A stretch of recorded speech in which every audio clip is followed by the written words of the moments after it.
is the United Nations envoy to the African Union, Haile Mercurius, who sounded the alarm first. He said South Sudan will inevitably risk deepening the already worst conflict situation in the country if it proceeds and holds elections next year. We are concerned about calls for elections next year.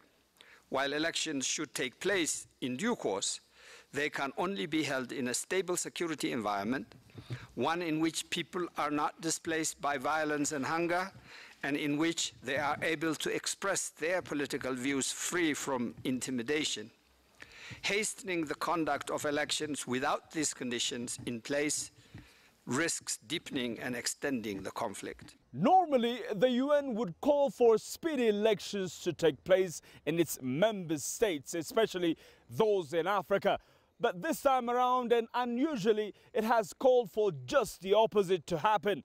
And that has faced a lot of opposition from Juba. South Sudan has announced it will hold elections mid-2018, despite the fact that the country is said not to be in shape to undertake an all-inclusive polls anytime soon. Juba believes the upcoming national dialogue would help prepare the nation for polls. The UN still disagrees.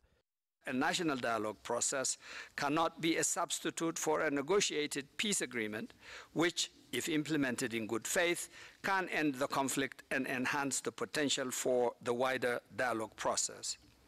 The United Nations will continue to work closely with the African Union, IGAD, and the international community to support initiatives towards sustainable peace in South Sudan. In their just concluded joint meeting, the United Nations and AU Security Councils have agreed to work closely with IGAD to make peace a reality in South Sudan.